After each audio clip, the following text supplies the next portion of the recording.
안녕하세요. 반갑습니다. 송은영입니다. 여러분들 2024년 우리 7월 13일에 시행되었던 군무원 국어 7급 문제 해설 강의를 시작하도록 하겠습니다. 7월 13일은 사실 제 생일이기도 하거든요. 그런데 7월 13일 이제 생일을 제가 잘 보내지 못했어요. 왜냐면 문제가 어떻게 나왔을까 너무 궁금한 마음도 있었고, 또 이제 문제가 공개가 되고 나서 또 작업해서 빠르게 해설 강의를 좀 올리고 싶은 마음에 이렇게 움직였는데, 다행히 이제 뭐 9급도 그렇고 7급도 그렇고 우리가 같이 공부한 내용 안에서 문제가 온전히 다 출제가 된 느낌입니다. 그래서 기본에 충실하신 분들은 시험을 다 잘 보고 오시지 않았을까라는 그런 마음이에요. 그러면 저희 영역별 비중부터 같이 한번 살펴볼까요?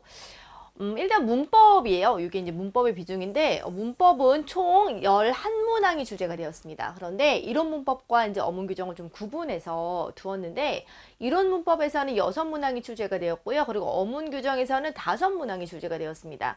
그래서 아직까지는 이제 공무원과 대비해서 군무원 국어에서는 문법이 가장 상당한 부분 출제가 되고 있다라는 것을 알 수가 있겠죠.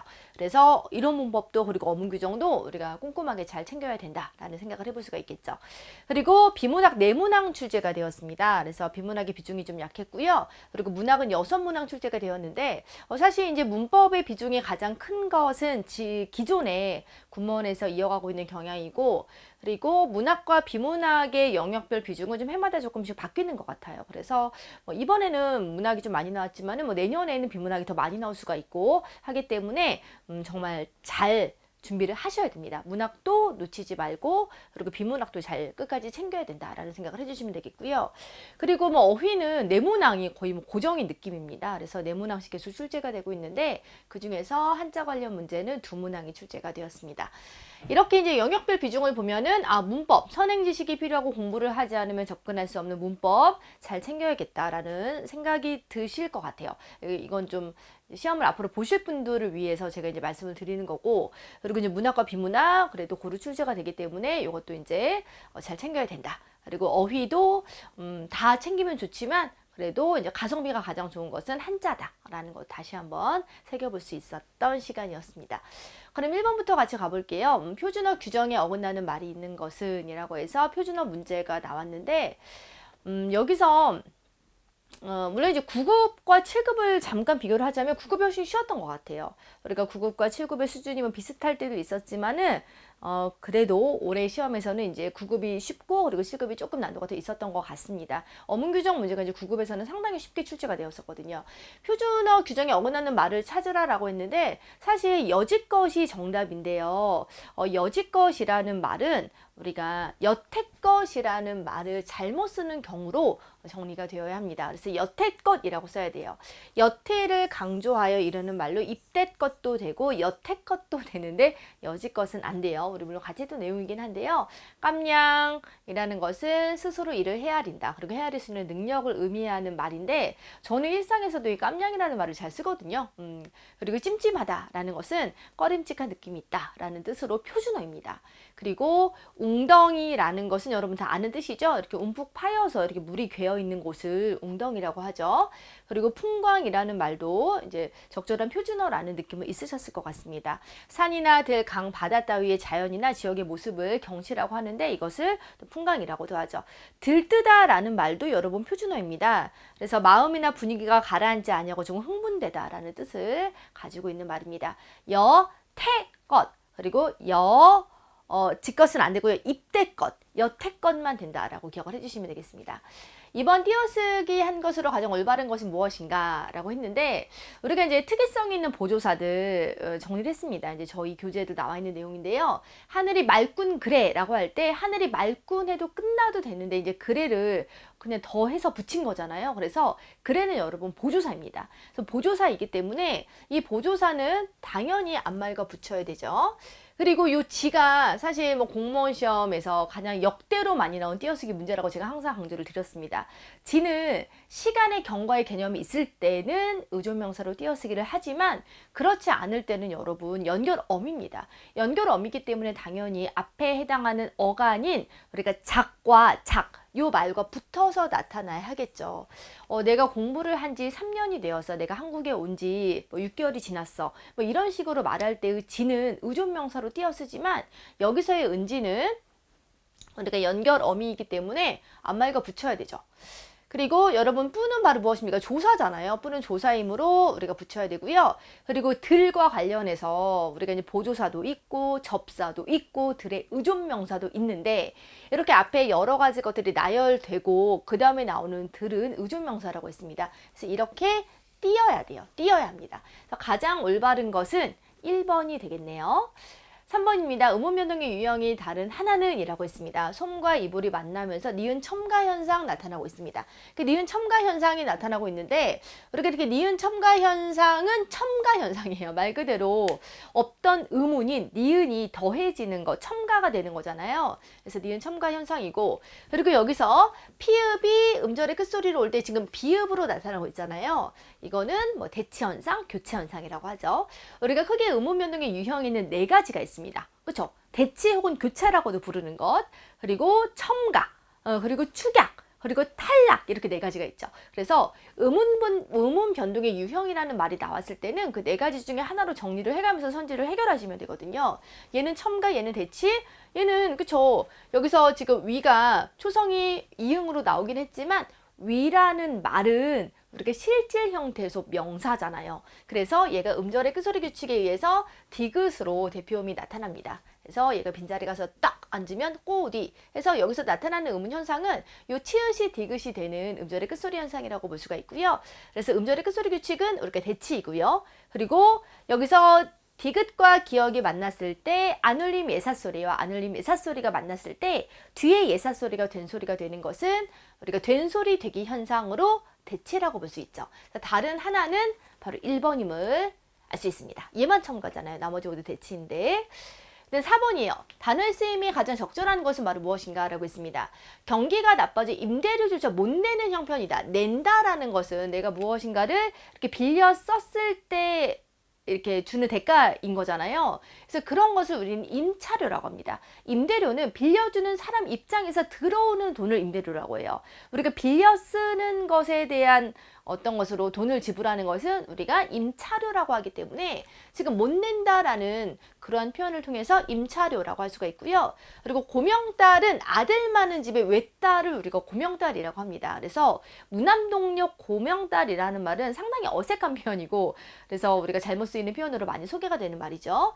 그리고 얘가 이제 조금 생소할 수도 있었을 것 같은데 일단 얘 틀린 거 알겠고 얘 틀린 거 알겠고 이렇게 생각을 했을 것 같아요. 그리고 붓뚜껑이라고 하는데 우리가 사실 요즘 붓을 많이 안 쓰죠. 그래서 쓸 표현 이렇게 이런 말을 쓰신 적이 많이 없었을 것 같은데 우리가 붓뚜껑은 붓두껍이라고 합니다. 그래서 역시 틀린 표현이고요.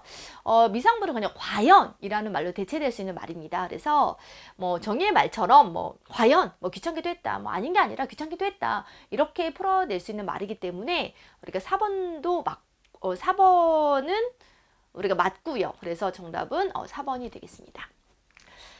5번을 같이 가볼까요? 맞춤법이나 표준어에 맞는 문장은 바로 무엇인가 라고 했어요. 우리가 삐지다 라는 말 많이 쓰잖아요. 근데 삐치다만 표준어였는데 우리가 삐지다도 복수 표준어로 오면서 삐지다 라는 말도 이제 표준어가 되었습니다. 그래서 얘는 표준어에 맞고요. 그리고 소맷깃은 소맷귀예요. 얘도 이제 뭐 우리 직렬은 알지만은 다른 직렬의 기출에 많이 보였던 문제이기 때문에 해결할 수 있었던 부분이었을 것 같은데 소맷귀입니다. 소맷귀. 그래서 소맷귀가 맞고요. 다시 한번 크게 써볼까요? 소맷귀가 맞고요. 섬섬옥수라는 말은 그냥 가냘프고 고운 손을 이르는 말로 여러분 뜻풀이 해주시면 좋을 것 같아서 가져왔습니다. 그리고 의스대다잖아요. 의시대다 아니에요. 의스대다가 맞고요. 그래서 의시대길이라는 건 표준어에 맞지 않는 말입니다. 그리고 흐리멍텅이 아니에요. 흐리멍덩이다. 흐리멍덩. 우리가 흐리멍텅하다라고 많이 말합니다. 표준어가 아직 바뀌지 않았어요. 흐리멍텅하다만 맞습니다. 그래서 우리가 정답은 1번이 되겠네요. 삐치다 삐지다는 복수 표준어로 저희 교재에서도 그렇고 많이 연습했던 거예요. 그래서 일단은 1번에서 맞다라고 느껴지면 2, 3, 4번은 이제 다 틀린 거니까 그런 방향으로도 답을 고르실 수가 있었을 것 같습니다. 6번을 같이 갈게요. 감각의 전이 방법이 기억과 다른 것은 무엇인가? 서정주의 문둥이라는 작품인데요. 굉장히 인상적인 작품이죠. 그래서 어떤 생명에 대한 어떤 갈망, 그리고 그것으로 인한 어떤 원죄, 그리고 그것으로 인한 죄책감, 이와 같은 어떤 인간의 본성과 관련해서 굉장히 상징적인 표현으로 적나라하게 나타낸 그러한 시 작품이 되겠습니다. 근데 여기서는 사실 어떤 문학의 표현법을 묻는 그런 지식 문제였습니다. 그래서 꽃처럼 붉은 울음에서 결국에는 나타내고자 하는 게 뭐예요, 여러분? 붓다라는 거예요. 울다라는 거예요. 그렇죠? 울다라는 거예요. 결국에는 울음을 나타내고자 하는 거예요. 이 울음을 좀 더 잘 표현하기 위해서 블라블라블라블라블라 앞에 수식하는 말을 다른 감각으로 전이시켜서 표현을 한 겁니다. 그래서 울음은 뭐예요? 청각이에요. 이 청각을 보다 효과적으로 표현하기 위해서 꽃처럼 붓다라고 표현했기 때문에 청각의 시각화가 되겠습니다.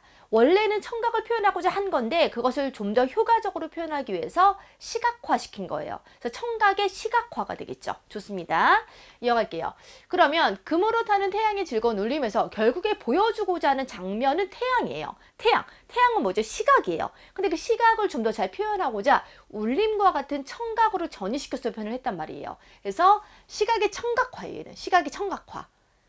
그리고 푸른 휘파람 소리에서 결국 드러내고자 하는 것은 소리입니다. 청각의 시각화. 그 다음에 분수처럼 흩어지는 푸른 종소리에서 결국에 표현하고자 하는 것은 종소리 청각입니다. 이런 종소리 청각의 푸르다, 시각화. 그리고 흔들리는 종소리의 동그라미 속에서에서도 결국에 드러내고자 하는 것은 종소리, 종소리는 청각. 그런데 우리가 동그라미라는 그런 모양은 1차적으로 시각으로 인지가 되는 것이기 때문에 청각의 시각화. 좋아요. 그래서 다 청각의 시각화인데 1번만 시각의 청각화. 정답은 1번입니다.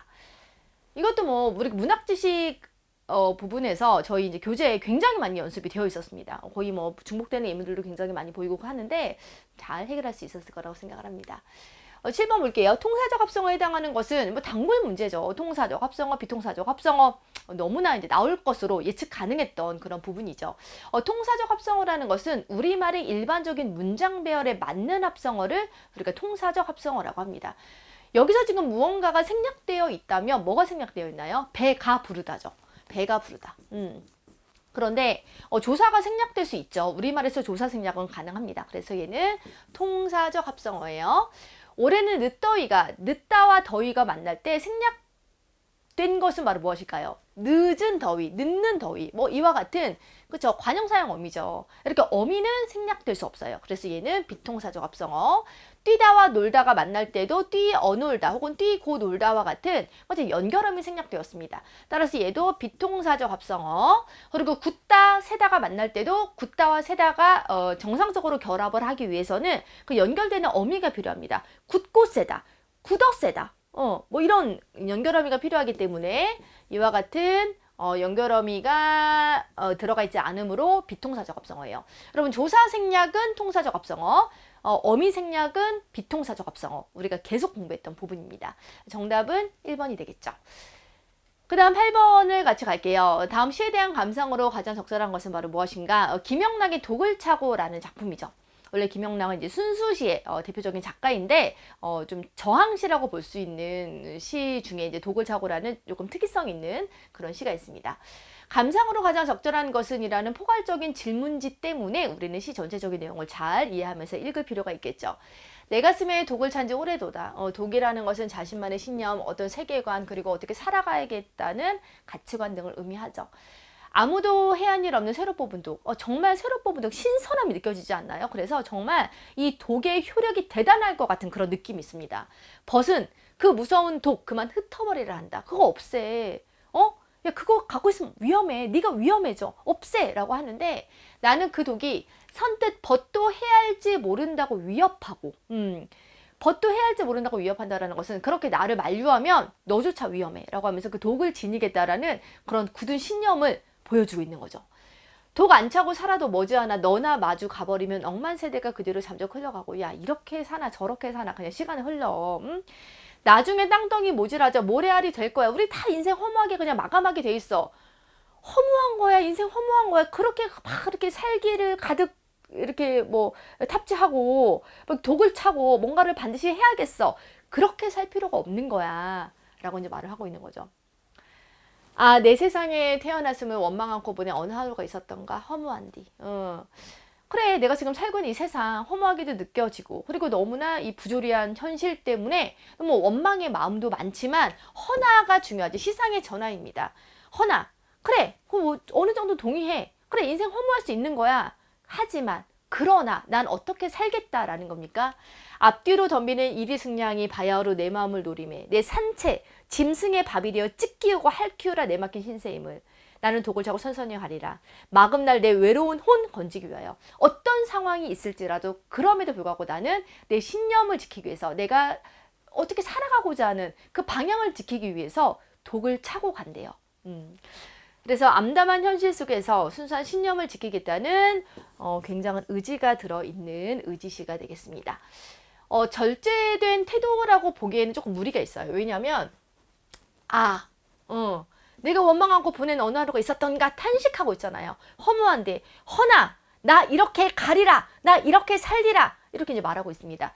자신의 어떤 주관을 아주 신념적으로 많이 노출하고 있기 때문에 절제되는 어조라는 것은 주관적인 정서가 드러나기보다는 어떤 객관적인 풍경 묘사라든가 이제 그런 것을 통해서 간접 전달을 하는 건데, 그런 맥락의 아니므로 맞지 않고요. 그 다음 시어들의 상징적인 의미를 통해서 주제를 형성하고 있다. 웬만하면 이 이번의 선지의 진술은 모든 시에 통용될 수 있는 내용이 아닐까요? 시어들이 상징적인 의미를 다 갖고 있죠, 거의. 그리고 그것들을 통해서 그것들을 활용하는 이유는 주제를 좀 더 잘 구현하기 위해서거든요. 그래서 시어들의 상징적인 의미를 잘 드러내기 위해서 독이라는 것도 그렇고, 그리고 모래알이 된다라는 것도 상징적인 의미이고요. 그렇게 이리승냥이 뭐 이런 것도 다 상징적인 의미죠. 그리고 독을 차고 선선히 가겠다라는 것도 내 신념을 굳게 신념을 지키겠다라고 말하지 않고 독을 차겠다라고 말하는 것이기 때문에 상징적인 표현이라고 볼 수가 있습니다. 그래서 시어들의 상징적인 의미를 통해서 주제를 형성하고 있다. 깨끗하게 좋게 봤죠. 이거예요, 답은. 독은 순결한 내면을 위협하는 현실적인 요소를 의미한다. 그렇잖아요. 순결한 내 신념을 지키기 위해서 내가 갖고 있는 거예요. 자연적인 것과 인위적인 것의 대조는 대조적으로 전개가 되고 있지 않습니다. 정답은 2번이 되겠네요.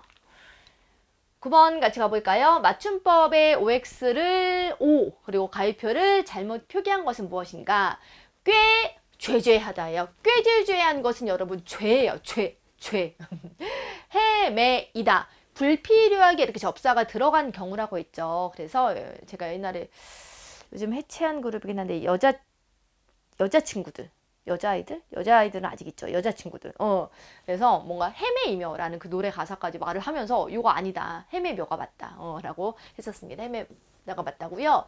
그리고 째째하다에는 어이가 맞아요. 째째하다. 어이가 맞습니다. 그리고 얄따라타가 맞죠. 그래서 어차피 리을이 구현되니 리을이 소리가 나니 비읍은 이제 없어지는 형태로 표기가 완성됐다라고 했습니다. 얄따라타가 맞아요. 얄따라타가. 그래서 잘못 나타나고 있는 것은 4번이 되겠습니다.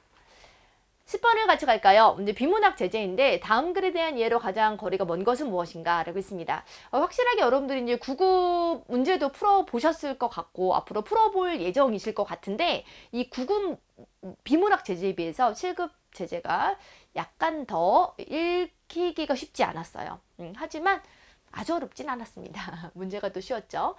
하이데거 그리고 사르트르의 공통점은 인간 존재의 핵심을 관계, 소통으로 본다는 것이다. 소통이 끊긴 상태는 즉자 상태, 그리고 이는 인간 존재가 아니래요. 다른 사람과 소통하며 관계를 맺어야만 세계 내적 존재가 될 수 있으며 진정한 의미의 인간이 될 수 있대요. 그리고 하이데거의 관점으로 사르트르의 개념을 풀어보면은 사물인 즉자 존재가 곧 존재자이며 인간인 대타 존재가 곧 현 존재다라고 이제 말하고 있는데 이 내용 살짝 뭐 철학적인 내용이라서 어렵긴 하지만 그렇게 이제 관계와 소통을 위해서 진정한 어떤 존재하는 인간이 될 수 있다라고 이제 말하고 있죠.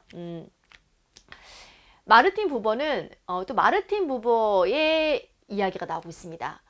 내가 대하는 대상에 따라서 나라는 존재 성격이 규정된다라고 보았다. 이것도 이제 앞에서 말했던 맥락이랑 유사하죠. 어떤 존재라는 것은 어떤 소통과 관계에 의해서 정립이 된다라고 있기 때문에 대상에 따라서 존재의 성격이 규정된다라고 보았다. 나는 서로 다른 성격을 지니기에 하나의 단어 I, 나로 표현하기가 곤란하다. 따라서 부번은 두 종류로 구분을 했대요. 사물을 대하는 나는 나, 그것. 그리고 사람을 대하는 나는 나, 너. 이렇게 말한대요. 목이 말라서 물병을 집어들 때는 물병과 관계 맺고 있기 때문에 나, 그것이지만 친구와 대화를 나눌 때는 나, 너가 된다. 이해 다 온전하게 잘 됐을 것 같습니다. 사람과 관계를 맺는다는 것은 그 소통을 한다는 뜻이다. 즉, 나, 너가 되려면 대화가 필요하대요. 그렇죠? 소통과 관계가 그렇게 인간 존재에 그렇게 중요하다면 우리가 소통을 잘 맺는 것이 중요한데 그럴 때 필요한 것이 바로 대화가 필요하다. 즉, 상대방을 사람으로서 존중과 배려의 마음으로 대해야 한다. 대화를 잘하기 위해서는 존중과 배려의 마음이 필요하다라는 거죠. 소통이라는 행위를 위해서는 자기 자신보다는 항상 상대방을 먼저 고려해야 되고 그리고 타인에 대한 인식, 자기 자신에 대한 인식을 선행해야 한다라고 말하고 있습니다. 봅시다. 우리가 지금 가장 거리가 먼 것은 이라고 했죠. 하이데거의 개념에서 존재자는 사물 그리고 현 존재는 인간이다 라고 이제 말했습니다. 여기 지금 보면은 하이데거의 개념에서 풀어보면은 사물인 자가 이제 곧 존재자이고 그리고 인간인 존재가 현 존재다라고 말했어요. 여기를 통해서 우리가 1번이 맞음을 알 수가 있습니다. 이 부분이 살짝 뭐 이해가 좀 어려울 수 있었지만은 지금 문장 그대로 선지에서 노출이 됐기 때문에 어렵지 않게 요 녀석은 맞아라고 할 수 있었죠. 그리고 대화에 대해서는 마지막 부분에서 말하는데 나보다는 상대방을 더 우선시하는 태도가 필요하다라고 말했죠. 그리고 나라는 존재의 성격은 내가 어떠한 대상과 관계를 맺느냐에 따라서 결정이 된다라는 것이 지금 계속 공통적으로 나오는 내용이었습니다. 가장 핵심적인 주제문이기도 하죠. 나라는 고정적인 실체가 우선 존재하고 그 다음에 사물이나 사람과 관계를 맺는 것이다 라고 하지 않았어요. 이 4번 선지는 3번과 지금 대비되는 선지입니다. 둘 중에 하나가 답인 거죠. 지금 여기서 보면은 나를 대하는 대상에 따라서 나라는 존재의 성격이 규정된다 라고 했어요. 그래서 지금 무엇과 관계를 맺는지에 따라서 그렇게 성격이 규정된다라고 했습니다. 그리고 소통이 끊긴 상태는 진정한 의미 인간 존재가 아니기 때문에 소통하며 관계를 맺는 그런 관계와 존재가 진정한 인간이다라고 말했기 때문에 고정적 실체가 우선 존재한다라는 맥락은 이 글의 전체적인 맥락의 주제와 맞지 않는 내용이므로 정답은 4번이 되겠네요. 11번을 가져갈게요. 밑줄 친 말 중 한자가 아닌 것은 바로 무엇인가? 라고 했습니다. 우리 이거 많이 틀리셨을 것 같아요. 왜냐면 근심할 때 근자는 정말 너무나 한자 같잖아요. 심자도 마음 심자 같고 그런데 근심은 해결되지 않은 일 때문에 속을 태우거나 우울해한다라는 뜻을 갖고 있는 한자가 아닌 우리말이고요. 그리고 어차피 그리고 물론 그리고 도대체는 모두 한자어가 되겠습니다. 물론과 도대체는 안 헷갈리셨을 것 같은데 1번과 4번이 많이 헷갈리지 않았을까 싶어요. 정답은 4번이 되겠고요. 그 다음 12번입니다. 사자성어인데 요즘 드라마에서는 어떤 전형이 많이 등장을 한대요. 이들은 돈이나 권력을 위해서는 동료, 친구는 물론 가족을 배신하는 일도 서슴지 않아 라고 말했어요. 너무 배신한대요. 배신하고 막 돈이나 권력을 위해서 그러한다 라고 말하고 있습니다. 거한 재미는 거한 재미래요. 거한 사위는 우리가 편안하게 지낼 때도 위기를 항상 생각하며 대비해야 한다라는 뜻이고요. 그리고 결리사위는 바로 무엇입니까? 우리가 이로움을 보면은 뭐를 잇습니까? 오를 의자죠. 그래서 우리가 오름을 잇는다라는 것을 의미하기 때문에 우리가 가장 괄호 안에 진술과 일치가 되는 것은 2번이 되겠습니다. 3번에 보면은 우리가 남우충수인데요. 우리가 남우충수는 바로 무엇이냐면은 무능한 사람이 이제 재능이 있는 채 무능한 사람이 재능이 있는 채 하는 것이나 또는 외람되이 높은 벼슬을 차지하는 것을 말합니다. 그러니까 자기 분수에 넘게 뭔가 결과가 주어지거나 행위하고자 하는 것을 우리가 남우충수라고 이제 할 수가 있습니다. 그다음 마부작침은 아시죠? 끊임없이 노력하면 반드시 이룰 수 있다라는 것을 뜻하는 말입니다. 그래서 사실은 여기 2번에 나오는 그 한자들이 어렵지 않죠. 이로움을 보다 그리고 의로움을 잇다 이기 때문에 쉽게 2번 가셨을 것 같습니다. 13번을 같이 갈게요. 여러분 지금 이 제재는 김소진의 목마른 뿌리라는 작품이지만 사실 제가 문학으로 비중을 두지 않았습니다. 얘는 대명사 문제예요.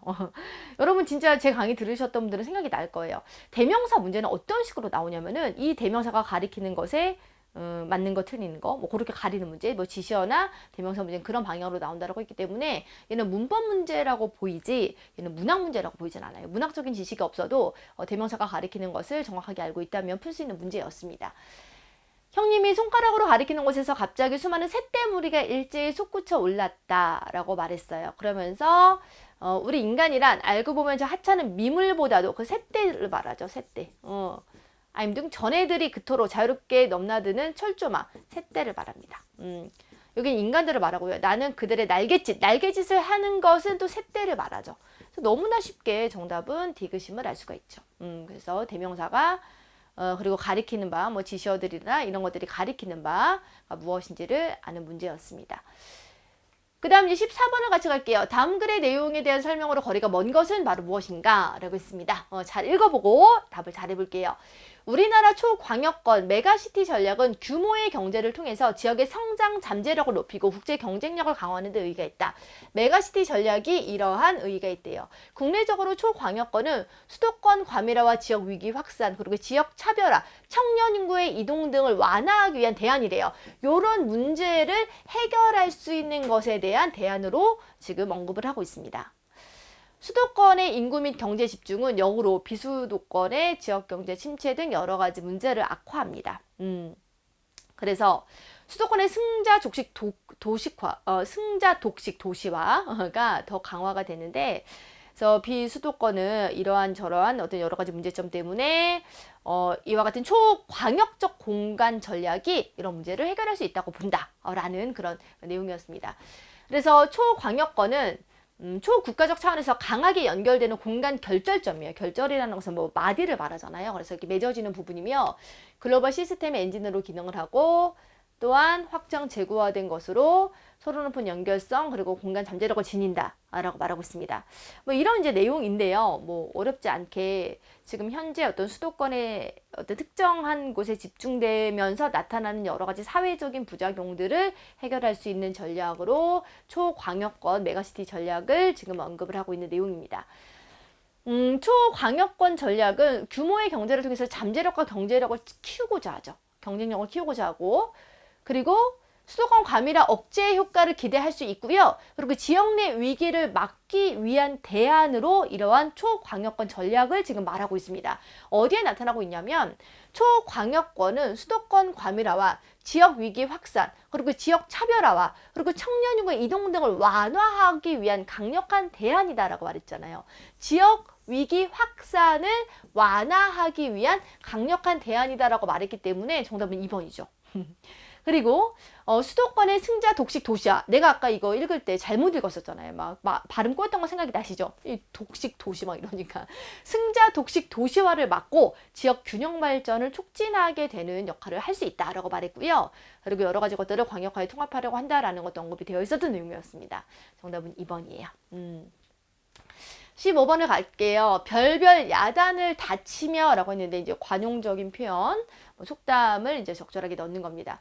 별별 야단을 다친다, 막 뭔가 흥분해서 뭔가 화를 내거나 뭔가 자기 감정을 좀 세게 표출하는 그런 느낌의 그 말이 와야 되는데, 콩 튀듯 팥 튀듯.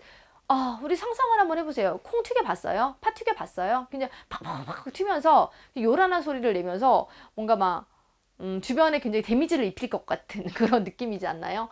그래서 몹시 흥분하여 팔팔 뛰는 행동을 뜻하는 말이다. 그래서 1번에 들어갈 말이라고 볼 수가 있겠고요. 그리고 홍분당나귀같이 자기가 좋아하는 것을 눈앞에 두고 기뻐한다 라고도 볼 수가 있고, 그리고 홍보가 재미내다 라는 것은 뭔가 재미를 낸대잖아요. 뭔가 이 상황이 맞지 않죠? 아기자기에게 재미를 본다. 그리고 홍으로 매주를 쓴다. 뭐 믿지 않는다 라는 그런 말로써 4번은 굉장히 우리가 일상 안에서도 많이 쓰는 말입니다. 정답은 뭐 1번이죠. 1번. 만약에 뭐 구체적인 뜻을 몰랐어도 그 느낌과 이미지와 어떤 감각들을 연상을 했을 때 1번으로 가실 수 있지 않았을까 싶습니다. 그 다음 16번이에요. 유추를 통해서 주제문을 구체화하고 있는 것은 바로 무엇인가? 유추라는 것은 바로 무엇입니까? A에게 어떤 B의 성질을 발견할 수가 있다. 그런데 이 C가 A랑 굉장히 공통점이 있어요. 공통점이 있을 때 그러면 C로부터 나타나는 D에게도 이런 B와 같은 유사성이 나타날 수 있을 거다라고 하는 것을 유추라고 합니다. 그래서 큰 의미의 어떤 비유라고도 볼 수가 있겠죠. 야, A가 B를 갖고 있잖아. 그런데 A랑 C랑 되게 비슷해. 그러므로 우리가 C에도 B와 같은 것들이 있을 거야 라고 하는 것이 바로 유추가 되는 거죠. 음악은 인간 행동을 지배하는 힘을 가졌다. 전제적인 왕정에 반대하기 위하여 일어선 파리 시민들이 이런 라 마르세이즈의 노래를 부르며 총검을 향하여 돌진한 사실, 어떤 구체적인 예가 나타나고 있음을 볼 때 우리가 이것은 예시라고 볼 수가 있습니다. 그리고 이번에 학문을 하는 목적과 방식의 응용이 사람마다 다르다. 그러면서 이런 것에 있을 수가 있고 또한 이런 것에 있을 수가 있다. 뭐 여러 개가 나열되고 있진 않지만 그래도 두 가지가 나열되고 있으므로 열거라고 볼 수가 있겠죠. 그리고 예술은 공간 예술과 시간 예술로 나눌 수가 있다라고 했습니다. 그래서 이건 구분이죠. 구분. 굳이 말하면 구분이에요. 상위 개념이 먼저 나왔기 때문에 우리가 분류, 구분, 분류 이렇게 볼 수가 있는데 분류 안에서는 이제 구분이라고 할 수가 있습니다. 예술은 공간 예술과 시간 예술로 나눌 수가 있다라고 말해서 이제 그것을 사용하는 매체의 기준이 무엇인가에 따라서 이제 두 가지로 구분해서 나누어 나타내고 있기 때문에 구분이고요. 그리고 4번은 전달하고자 하는 정보가 무엇인가에 따라서 글의 형식도 달라져야 한다. 우리가 글의 형식이 정보에 따라 달라져야 함을 보다 효과적으로 말하기 위해서 우리가 운동에 그것을 빗대어 말을 하고 있죠. 운동을 하는데도 체육복을 입는 것이 편안한데 아무리 훌륭한 야구 선수라고 해도 아이스하키 선수처럼 옷을 입고 스케이트를 신는다면은 재기량을 발휘할 수 없을 것이다 라고 이제 말하고 있습니다. 운동을 하는데 적절한 옷이 필요하듯이 우리가 전달하고자 하는 정보에 따라서 적절한 글의 형식이 필요하다라는 것을 말하고 있습니다. 그래서 이 내용을 효과적으로 말하기 위해서 운동에 지금 빗대어서 말하고 있기 때문에 우리가 유추라고 볼 수가 있겠죠. 정답은 4번이고요. 우리가 이렇게 내용 전개 방식 그리고 진술 방식 중에서 유추가 굉장히 많이 출제가 되고 있습니다. 그래서 유추가 많이 출제가 되고 있기 때문에 시험을 대비하시는 분들은 내용 전개 방식 안에서 유추는 정말 잘 알고 있으셔야 됩니다. 능동 표현을 피동 표현으로 바꿀 수 있는 것은 이라고 했어요. 바꿀 수 있는 거. 우리가 모든 능동 표현을 피동 표현으로 바꿀 수 있는 것은 아니죠. 진이가 칭찬을 들었다. 칭찬이 진이에게 들렸다. 뭔가 이상해요. 그쵸? 그리고 미라가 미나에게 잡혔다. 괜찮아요. 얘는 피동으로 바꿀 수가 있고 열매가 나무에 열매가 열렸다. 이것도 약간 어색해요. 열매가 나무에 열렸다. 나무가 열매에 의해 열려졌다. 뭐 이상해요. 피동이 안 됩니다. 그리고 학생이 선생님에 의해 가르쳐졌다. 뭐 이상해요. 이상합니다. 그래서 우리가 능동이 피동으로 자연스럽게 바뀌어지는 것은 딱 하나. 정답은 2번이 되겠습니다. 18번 같이 갈까요? 글쓴이가 한 주장에 대한 설명으로 가장 적절한 것은 바로 무엇인가? 라고 있습니다. 주장에 대한 설명이기 때문에 이걸 전체의 어떤 중심 생각과 주제를 이제 찾으면 되죠. 열정과 역동성이 은근과 끈기 민족이라는 우리의 모습과 전혀 다르지 않으며 심지어 전혀 다르며 심지어 모순되거나 이율 배반으로 볼 수가 있다. 열정과 역동성이 우리는 예로부터 은근과 끈기 민족이라고 했는데 뭔가 다른 말 같아라는 그런 느낌이 있죠. 특히 한국인을 세계에 유명하게 만든 빨리빨리 극단적인 속도축의 모습을 은근과 끈기 민족으로 보자면 뭔가 좀 어색한 거 아니야? 일맥상통하지 않는 것 같은 느낌인데 라고 하면서 매우 낯설어 보입니다. 그래서 은근과 끈기의 민족적 심성이 타락했다거나 혹은 은근과 끈기의 민족적 심성이라는 관점은 우리를 소극적인 모습으로 왜곡한 것이라고 하기도 한다. 이렇게 일반적으로 생각할 수 있다라는 거죠. 또한 어떤 이는 우리 민족의 진정한 성격은 열정과 역동, 은근과 끈기라는 두 극단을 수용할 수 있는 개방성이며 서로 반대되는 것의 뒤섞임과 버무림이라고 하기도 한다. 그런데 어쨌든 이 관점에서도 열정과 역동 그리고 은근과 끈기는 서로 반대되는 속성이라는 것을 인정하는 거죠. 뭔가 두 개가 모순되는 것 같아. 아니야. 두 개가 모순되고 반대가 되지만 이게 버무려진 게 또 우리 민족의 특성이야. 이렇게 이제 말을 한다라는 거예요. 어쨌든 여기서는 은근과 끈기 그리고 열정과 역동성의 두 가지 기질이 정말 반대로 전혀 다른 것이라고 보고 있다라는 것에는 지금 어떤 공통점이 있습니다. 하지만 여기서 말을 하는데 전혀 다른 것이 아니래요. 은근과 끈기에 바닥에 있는 뜨거운 열정과 역동성이 있어야 된대요. 그리고 열정과 격정은 다르대요. 지금 우리 민족의 특성으로 언급하고 있는 것은 열정과 역동성이죠. 열정과 역동성. 그리고 여기서는 이것은 격정과는 다르다라고 말하고 있습니다. 우리는 은근과 끈기를 갖고 있고 열정과 역동성을 갖고 있는데 이건 모순된 것이 아니라 이것은 어떤 서로 통하는 것이다 라는 거죠. 그러면서 우리가 격정은 좀 부정적으로 보고 있습니다. 금방 불같이 뜨거워지지만 또 언제 그랬냐는 듯이 쉽게 식어버리는 격정은 우리 민족이 갖고 있는 것이 아니며 뭐 가질 필요도 없는 거다. 하지만 열정과 역동성은 우리 민족이 갖고 있는 것이며 그것은 은근과 끈기와 어느 정도 통하는 것이다. 이렇게 이제 말을 하고 있습니다. 전혀 모순되는 반대의 성질의 것이 아니라 서로 뭔가 통하는 것이다 라고 말하고 있습니다. 이제 그런 거예요. 그랬을 때 은근과 끈기는 우리 민족만의 고유한 특성이다가 주제가 아니죠. 그리고 열정과 역동성을 쉽게 식지 않는 뚝배기와 같다라고 했는데 열정과 역동성이 쉽게 식지 않는 뚝배기와 같다라고 이제 하는 것은 여기 지금 말을 하고 있는 대로 격정과 다르게 열정과 격정에는 바로 은근과 끈기와 일관성이 있다라고 이제 말하고 있기 때문에 그런 식으로 표현될 수도 있을 것 같지만 가장 적절한 것이라고 했기 때문에 보다 적절한 진술이 나온다면 그게 답일 수 있겠죠. 얘는 그냥 좀 세부적인 내용이라고도 이제 볼 수가 있고 또 뚝배기와 같다라고도 직접적으로 표현되는 그런 내용도 없기 때문에 뚝배기라고 하는 부분이 있었나요? 여기 있다.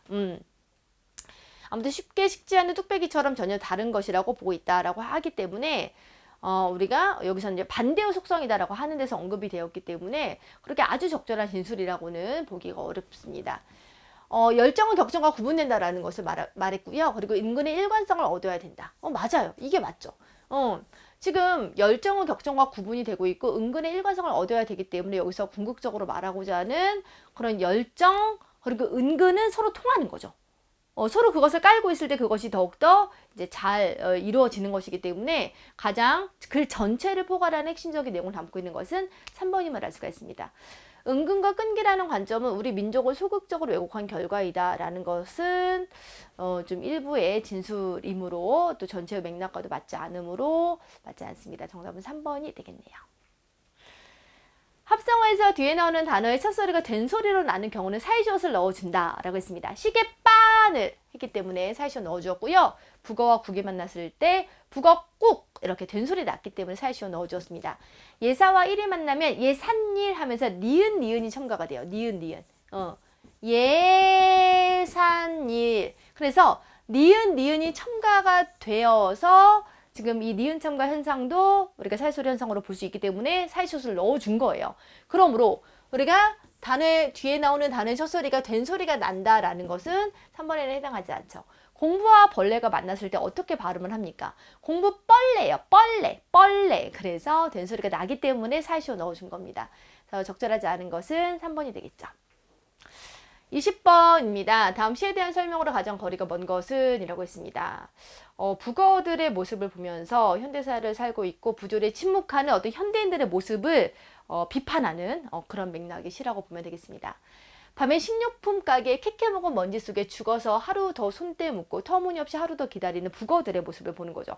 요즘에는 이제 뭔가 깔끔하게 봉지에 넣어줘서 북어를 팔지만 예전에는 이제 그 북어를 이제 말린 채 걸어 놓았죠. 그 북어들을 보면서 마치 우리의 모습 같구나 라고 시적하자는 생각을 하고 있는 것입니다. 북어들의 일개 분대, 마치 군대 용어를 통해서 이렇게 북어들이 있는 것을 나타내면서 또 군사 독재 시대의 그런 시대상 속에서 많이 쓰이는 말이기 때문에 보여주고 있는 것 같고요. 나란히 꼬챙이에 꿰어져 있었다. 나는 죽음이 꿰뚫은 대가리를 말한 셈이다.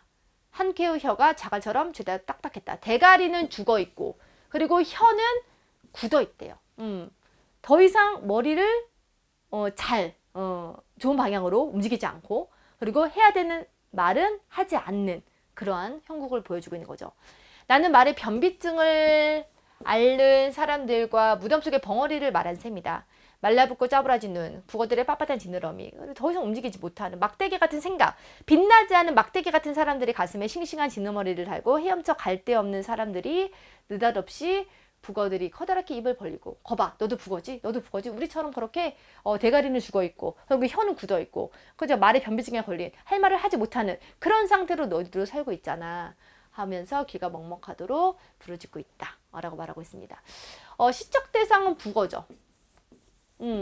그런데 화제의 관계가 전도가 되고 있다라고 말하고 있는데 그것도 맞죠. 지금 북어가 야 너도 북어잖아 이렇게 말하고 있죠. 내가 지금 시적 대상을 북어라고 인식하고 있는데 그 시적 대상이 너도 사실 나랑 다를 게 없잖아. 너도 북어잖아. 너도 나처럼 대가리가 죽어있고 그리고 혀는 굳어있잖아. 이렇게 말하고 있는 거잖아요. 그래서 전도되는 맥락이 보이기 때문에 얘는 맞고요. 감각적인 이미지를 통해서 대상을 묘사하고 있다.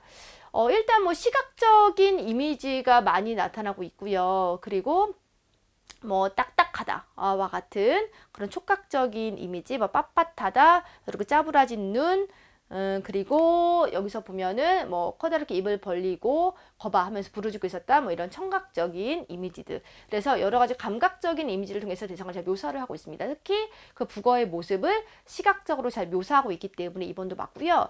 현대인들의 강인한 생명력과 연대의식 너무나 긍정적인 속성이잖아요. 그걸 말하고자 하는 게 아니에요. 부조리한 사회에서 침묵하고 있는 움직이지 않는, 실천하고 있지 않은 그런 죽어있는 지식인들과 죽어있는 현대인들의 모습을 비판하고 있는 작품이라는 거죠. 그렇기 때문에 강인한 생명력과 연대의식 아니에요. 무기력하고 경직된 자에 대한 성찰이 드러나는 작품입니다. 그래서 정답은 3번이 되겠죠. 다음 글에 대한 설명으로 가장 거리가 먼 것은 바로 무엇인가? 라고 했습니다.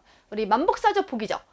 남원의 양생이라는 사람이 이제 어린 나이에 부모 여의고 만복사 동족에서 혼자 살고 있는데 너무너무 연애가 하고 싶은 거예요. 그렇죠? 왜냐하면 날씨를 보세요. 봄을 맞아 배꽃이 흐드러지게 핀 것이 마치 옥나무에 은이 매달린 듯 하였다. 그래서 이런 막 날씨도 그렇고 계절도 그렇고 하니까는 막 너무 이제 자신의 인연을 찾고 싶은 마음이 드는 거죠. 그래서 쓸쓸히 한 그루 나무에 배꽃을 작게 달 밝은 이 밤 그냥 보내다니 가련도 하지. 청춘의 홀로 외로이 창가에 누웠는데 어디서 들려오나 고운님 피리소리. 외로운 빛이 짝없이 날고 그리고 짝이는 원앙새 맑은 강에 몸을 싣네. 내 인연이 어디 있을까? 바둑알로 맞춰보기도 하고 등불로 점을 쳐보기도 하는 등 비과학적인 면모를 일단 보이고 있기 때문에 이거 맞고요. 그리고 인생의 덧없음을 관조적으로 표현하고 있다기보다는 글쎄 인생이 덧없으면 막 자기 인연을 자기 짝을 찾으려고 막 할까요? 자기 인연을 찾고 싶은 욕구가 있음이 보이기 때문에 인생은 덧없음을 관조적으로 표현하고 있다라고는 볼 수 없고요. 인물의 정서는 시간적 배경과 관련되어 표현이 되고 있습니다. 맞아요.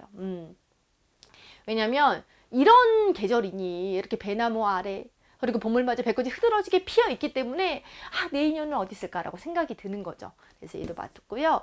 대상에 빗대어 인물의 정서나 처지를 드러내고 있다라고 말했습니다. 외로운 빛이 새 짝없이 날고 짝이른 원앙새 맑은 강에 몸을 싣네 해서 어떤 자신의 모습을 이렇게 빛이 새와 원앙새에 빗대어서 드러내고 있습니다. 맞아요. 정답 2번이네요. 상황에 맞는 표현은 바로 무엇인가? 부모가 자식에게 얘 할머니를 이잖아요. 할머니를 그러면 목적어를 우리가 할머니가 높임의 대상이기 때문에 목적어를 높이는 객체 높임법을 사용을 해야 됩니다. 객체 높임법은 어휘 높임으로 실현이 되죠. 그래서 할머니를 뵈러 가자 이렇게 말을 해야 되죠.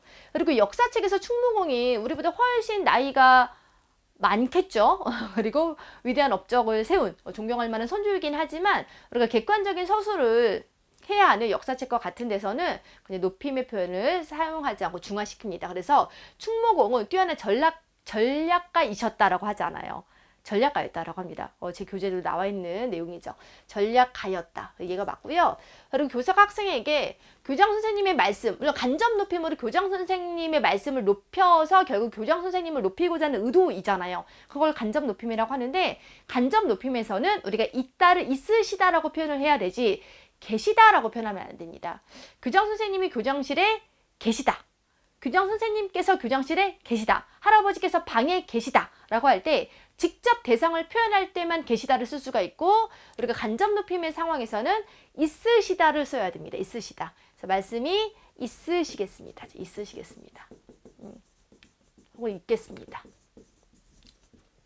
아들이 아버지에게 아버지 둘째 형이 오늘 서울에 도착하신대요 라고 했습니다. 물론 이제 압존법이라는 게 요즘 현대에서 많이 쓰이진 않습니다. 하지만 이제 가족 간에 그리고 이제 뭐 사제간 지간이라든가 이런 친근한 어떤 집단에서는 이제 압존법이 통용이 되고 있는데 아버지가 지금 더 상위자잖아요. 화자보다 그리고 어떤 주어보다. 그럴 때 둘째 형이 오늘 서울에 도착한대요 정도 하면 되지 시가 불필요하다라는 거죠. 그래서 정답은 2번이 되겠습니다. 23번이에요. 다음 작품에 대한 설명으로 적절하지 않은 것은 바로 무엇입니까? 이 작품은 여러분 박시전입니다. 그렇죠? 청나라의 우리나라가 실제 역사 안에서는 크게 패배를 했지만 어떤 민족적 자존심을 회복하고자 실제 역사적 사실과 다르게 쓰여진 작품이고요. 그리고 특이성으로 보자면 이제 박시가 주인공 여자입니다. 그래서 여성 영소설이라는 그런 특이성이 있죠. 보통 남성이 맡는 영웅적 역할을 여성들이 담당하고 있습니다. 그리고 청나라의 패배로 인한 짓밟힌 조선 민중들의 정신적인 어떤 자존심을 이 작품을 통해서 승리함으로써 약간 서사화를 했고요. 그리고 힘이 약한 여성이 국가를 구한다. 라는 내용 맞습니다. 하지만 체제 전복적인 의미다. 그렇진 않아요. 어떤 가부장적 사회라든가 지금 이 박 씨가 이렇게 남편을 대하는 태도라든가 그리고 임금에 의한 어떤 그런 제도라든가 이런 모든 것들이 체제가 유지가 되면서 그냥 전쟁에 승리하고 기여하는데 어떤 여성 영웅이 등장한 것 뿐입니다. 조선 사회라는 근본적인 체제가 전복되거나 바뀌는 듯한 맥락은 나와 있지 않아요. 그래서 이건 맞지 않습니다. 그리고 여성 주인공이 그렇게 활약을 하는 그런 내용을 통해서 그 당시 여성 독자들은 대리만족할 수 있었겠죠. 이게 맞습니다. 정답은 3번이에요. 24번입니다. 다음 시의 근본 비교 대상으로 가장 적절한 것은 바로 무엇인가? 라고 있어요. 이미지가 이제 시의 굉장히 중요한 요소이죠. 그래서 문맥 없이는 요 이미지는 존재를 할 수가 없습니다. 시의 이미지는 그 단순하게 그 조각, 이미지 하나만으로 의미가 성립되는 것이 아니라 전후 문맥에서 그 의미가 결정이 됩니다. 따라서 시의 의미 파악에 문맥의 파악이 필수적인데 여러 개의 이미지로 문맥을 형성하는데 근본 비교에 의해서 형성되는 문맥이 있다.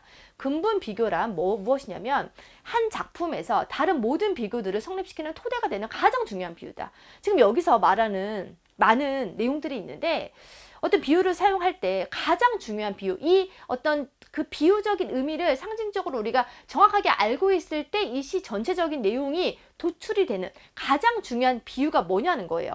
어떤 두 사물을 근본적으로 비교함으로써 여기서 이와 관련된 다른 비교들이 파생되는 것이다. 이 비교에 대한 진짜 의미가 있어야지만 다른 비교들에 대한 의미가 파생적으로 나오는 가장 중요한 이 작품에서 해석하는 데 있어서 가장 중요한 역할을 하는 어떤 시적 이미지, 비교 대상이 무엇이냐라는 겁니다. 이 김동명의 파초라는 작품은 이 파초라는 어떤 식물이 이제 외국에서 들어온 그런 식물이잖아요. 정말 따뜻한 열대의 나라에서 이렇게 우리나라에 와서 얼마나 이 타국에서 정말 기후도 맞지 않는 이곳에서 얼마나 고생을 할까라는 그런 식물의 모습을 보면서 조국을 잃은 자신의 모습을 지금 이제 비추고 있는 그런 작품이라고 보시면 되겠습니다. 조국을 언제 떠났노? 파초의 꿈은 가련하다. 네 나라 원래 있었잖아. 네가 원래 그렇게 생육하던 그런 나라에서 떠나서 어찌 이 나라에 와 있니? 그러면서 그 꿈이 가련하다라고 말하고 있습니다. 네가 원래 가고자 했던 너의 원래 터전인 남국을 향한 불타는 향수, 너의 넋은 수녀보다도 더 외롭구나. 그러면서 자꾸 파초를 뭐에 빗대고 있습니까? 너에 빗대고 있어요. 너는 어떤 특성을 가지고 있어요? 너는 수녀보다도 외롭대. 그래, 너 지금 네 나라를 떠나왔으니까 외로울 거야. 나도 내 나라를 잃어서 외롭거든. 소낙비를 그리는 너는 정열의 여인이래. 너는 여인이기도 하대. 그리고 정말 소낙비가 내리는 그런 소낙비가 내리던 그 원래의 기후를 그리워할 것이기 때문에 정열의 여인이라고 표현하고 있고요. 나는 샘물을 길어 내 발등에 붓는다. 그러면서 그 소낙비가 있어야 비가 많아야 사는 너이기 때문에 내가 이제 물을 주는 거죠. 이제 밤이 차다. 나는 또 너를 내 머리맡에 있게 하마. 나는 즐겨 너를 위해 종이 되리니 너의 그 드리운 치맛자락으로 우리의 겨울을 가리우자 라고 이제 말하고 있습니다. 발등은 뭐 뿌리를 의미할 수 있겠고요. 뭐 치맛자락은 잎을 의미할 수 있겠죠. 어쨌든 이 파초를 너에 빗댄 요 맥락이 가장 이 시에서 중심의 맥락이라고 보면 되겠습니다. 파초를 너라는 어떤 인격체에 지금 빗대고 있는 거잖아요. 그리고 너는 수녀와 여인으로 표현이 된 걸로 봐서 여자야, 여자. 여인인 거죠, 여인. 그래서 파초를 그렇죠 여인으로 빗댄 거. 그래서 파초와 여인이죠. 파초와 여인. 정답은 3번입니다. 그러니까 파초라는 대상을 여인으로 빗대어서 어떤 여인의 속성을 말하면서 조국을 잃은 시청자의 심정을 지금 대변하고 있기 때문에 가장 핵심이 되는 시어이자 가장 핵심이 되는 어떤 비유적인 의미는 바로 파초를 너의 그리고 즉 여인의 빗댄 표현이라고 이제 보시면 되겠습니다. 정답은 3번인 거죠. 로마字표기법에 맞는 것은 바로 무엇입니까? 신설동할 때 신설 이렇게 가야 됩니다. 쉰이 아니죠. 그리고 정읍시 할 때 정읍 이렇게 가야 되죠. 이 비가 아니라 피입니다. 그리고 태평로 할 때는 얘가 이제 주소명으로 나올 때는 우리가 붙임표하고 얼오, 붙임표하고 얼오로 표기가 되겠지만 얘가 그냥 일반 명사로 나올 때는 그냥 태평노라고 발음되는 대로 우리가 자음동화가 일어나잖아요. 태평노 이렇게 종노처럼 표현이 되잖아요. 그럴 때는 일반 명사로는 이렇게 표현이 됩니다. 하지만 우리가 만약에 세종로도 우리가 그냥 일반 명사로 나올 때는 NO로 표기가 되지만 우리가 주소명으로 올 때는 붙임표 얼오로 표기가 되잖아요. 그래서 여기서는 일반 명사로 표기가 될 때 NO로 처리가 되는 그런 맥락을 보여주고 있는 것 같고요. 그리고 김포시는 우리가 초성의 기억에 쓰일 때는 G예요. G. 그래서 김포 이렇게 나타나야 하고요. 1번, 2번, 4번이 명확하게 로마자로 변환 자체가 틀렸기 때문에 정답은 3번으로 가실 수 있었을 것 같습니다. 여러분 이렇게 해서 저희 2024년 군무원 국어 7급 문제를 해설 강의를 마무리를 했습니다. 잘 한번 눈여겨보시고 공부를 앞으로 계속 해나가야 되는 수험생들이라면 방향성을 잘 찾아내셨으면 좋겠고요. 그리고 시험 보시고 확인하시고 있는 분들이라면 좋은 결과를 기다리면서 또 지내시면 될 것 같습니다. 그럼 여러분 다음번에 좀 더 좋은 방향성 있는 콘텐츠를 가지고 찾아뵙겠습니다. 고맙습니다.